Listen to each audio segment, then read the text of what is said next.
War. War never changes.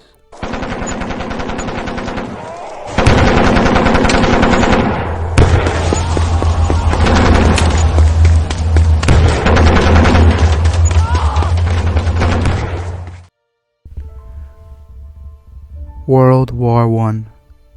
A horrific war filled to the brim with atrocities on both sides, raged on from 1914 to 1918. The war was one of attrition and science.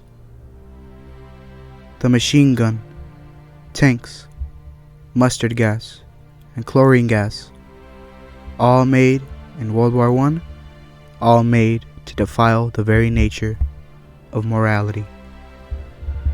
Mustard gas, a weapon just as deadly as the rest, would shock the world as one of the first chemical weapons ever developed and deployed. Fritz Haber, a chemist and the winner of the 1918 Nobel Peace Prize, would go on to develop mustard gas in Germany for the sole purpose of war. His wife, a fellow chemist and a feminist, would later take her own life. While the reasons are unknown, the common theory is that she took her own life after Fritz Haber's mustard gas was created. Just another poor soul mustard gas would take. While the direct number of casualties is unknown, estimates range from 90,000 to 200,000 and above. Mustard gas seeps into the flesh. The eyes are the first to go. Sore eyes and bloodshot eyes are common, but worse yet, blisters form, exploding and causing excruciating pain to soldiers, leaving them unable to fight. With the threat of World War II around the corner, two scientists were determined to put a stop to the deadly gases' atrocities.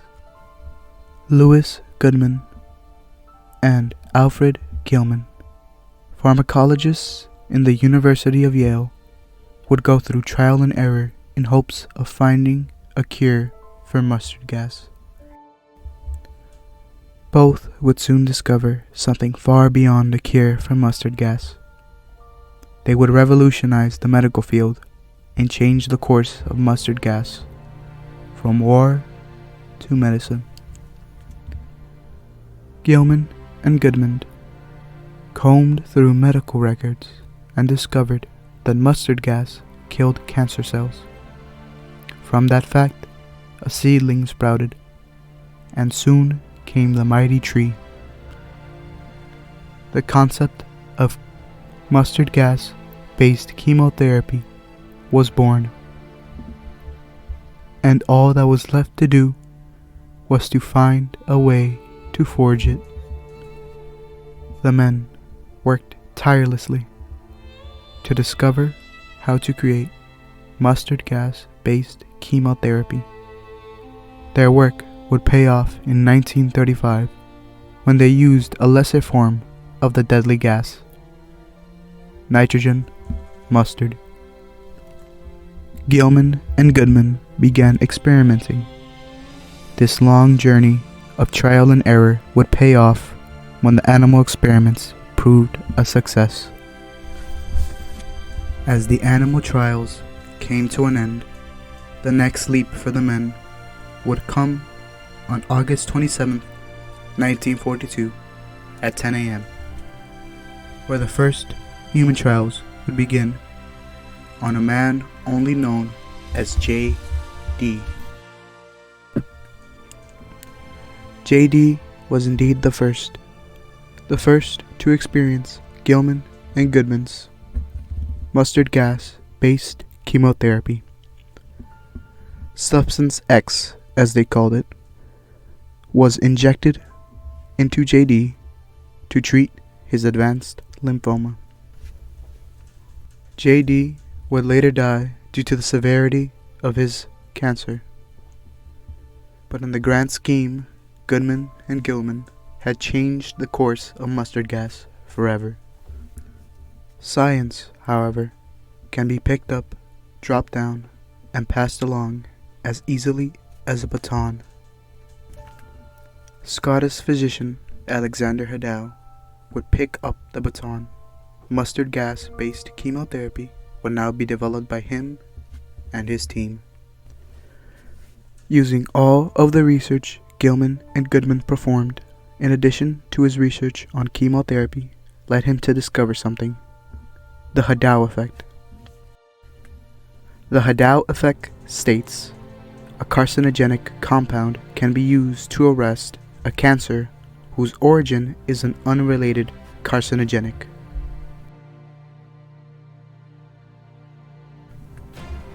Life, liberty, and justice for all. But cancer treatment is where they draw the line.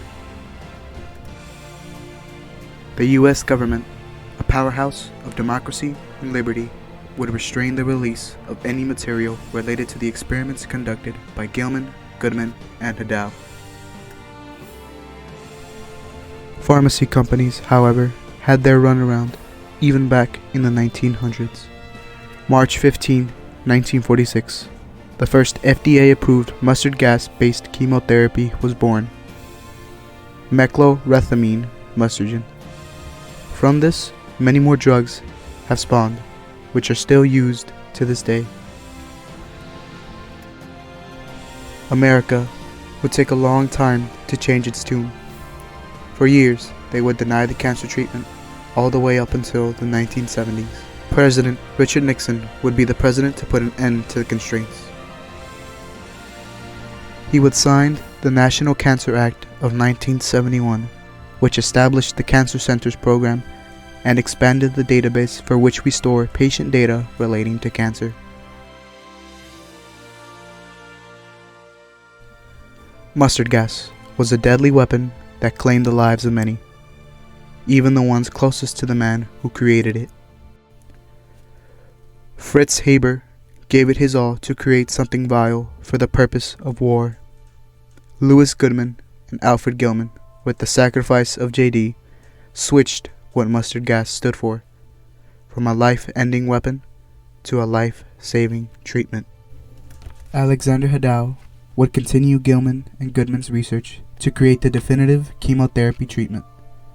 Even with the U.S.'s attempts to quell the research, the world would soon have hope for surviving cancer.